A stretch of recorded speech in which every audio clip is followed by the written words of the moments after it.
menerapkan Islam itu adalah khilafah.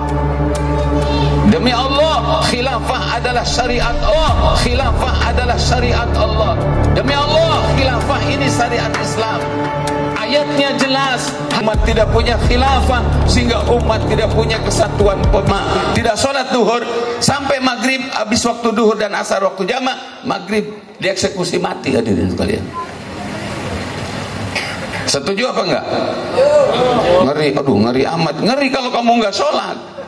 Tapi kalau kamu yang taat sholat, enggak diapa-apain, betul? Jelas Bapak Ibu? Jelas Bapak Ibu? Jinah kata Islam haram, tapi kenapa sekarang jinah di mana-mana? Karena negara tidak hadir melaksanakan hukum ini, mengeksekusi para pelaku jinah. Yang ada negara melegalkan perzinahan, betul? Jelas Bapak Ibu? Padahal aturannya orang yang jinah itu diapain? Kalau dia ghairu muhson dicambuk 100 kali. Kalau dia muhson, laki pula bini, bini punya laki berzina, dieksekusi rajam. Takut dia sama rajam, berarti mentalnya mental jinah. Betul?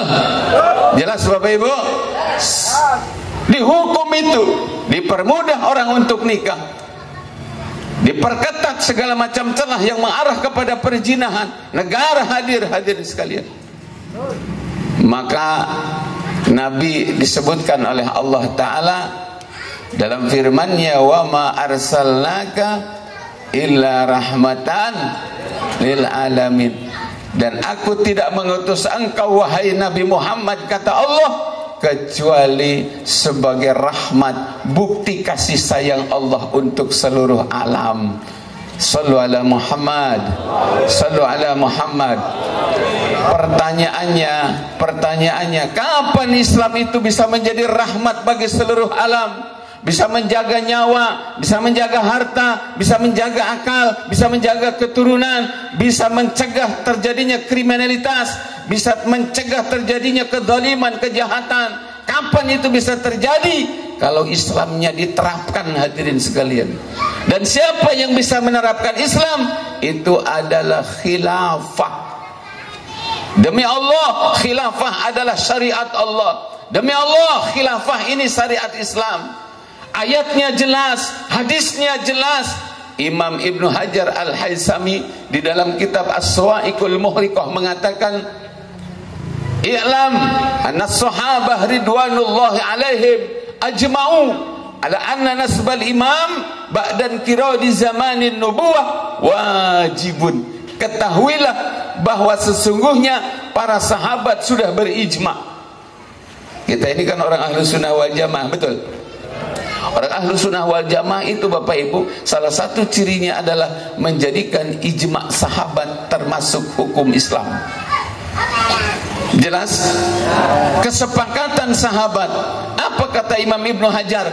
Para sahabat sudah berijma bahwasanya setelah wafatnya Rasulullah sallallahu alaihi wasallam, mengangkat seorang khalifah itu hukumnya wajib. Jelas? Jelas? Hari ini kita tidak punya khilafah, maka syariat Islam hanya jadi teori. Hari ini kita tidak punya khilafah, maka umat Islam berpecah belah, hadirin sekalian. Hari ini umat tidak punya khilafah sehingga umat tidak punya kesatuan pemimpin. Hari ini umat sedang dalam kondisi tidak punya khilafah, akhirnya Palestina tidak ada yang menolong, hadirin sekalian. Apa yang dibutuhkan kaum muslimin di Gaza, hadirin? Betul butuh makanan, betul butuh obat, betul butuh perawatan kesehatan. Tapi di atas semua ini, Gaza membutuhkan pembunuh Gaza yang membombardir Gaza, yaitu Israel, harus dilawan dengan tentara. Dan sampai detik ini nggak ada yang ngirim tentara dari negeri-negeri kaum muslimin untuk perang melawan Zionis Israel itu, nggak ada, hadirin sekalian. Jelas Bapak Ibu? Betul TNI diberangkatkan ke sana, tapi buat menjaga, bukan untuk perang lawan Israel. Jelas Bapak Ibu? Coba bayangkan apa yang terjadi di Gaza, terjadi di kita. Betapa sakitnya kita, hadirin sekalian.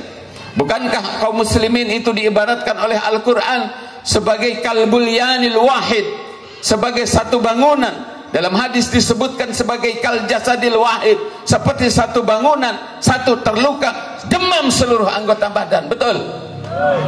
Kaum muslimin di Gaza menderita, itu derita kita.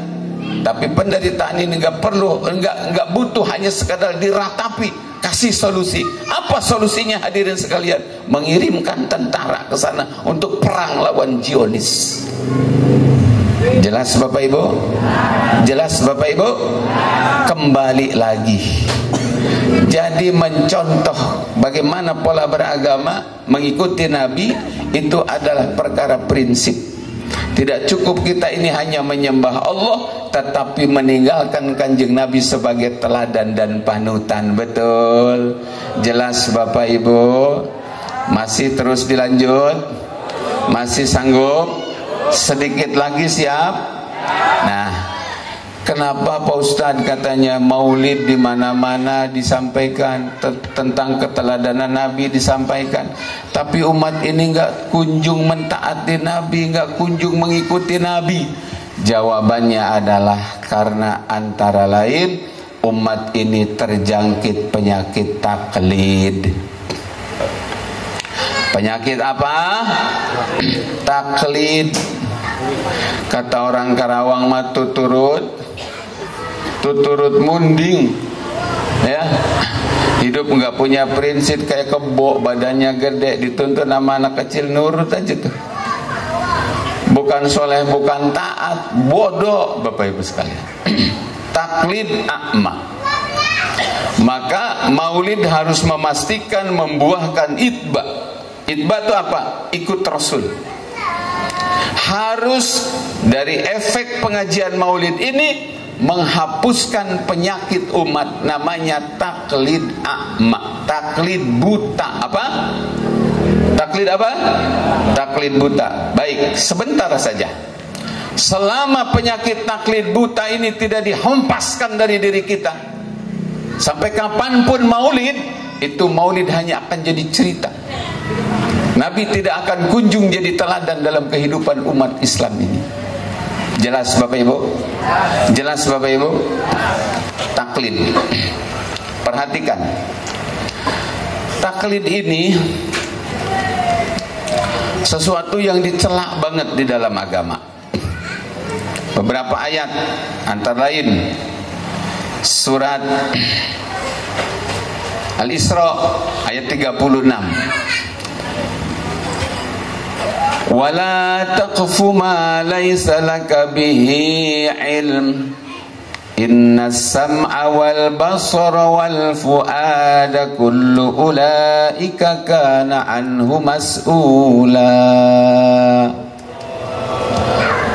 Janganlah kamu bersikap, berpola pikir, bertutur kata dan berbuat sesuatu yang tidak ada ilmunya.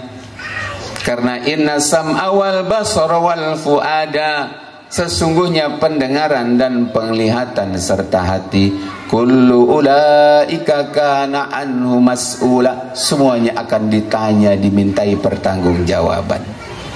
Jelas Bapak Ibu? Jelas Bapak Ibu?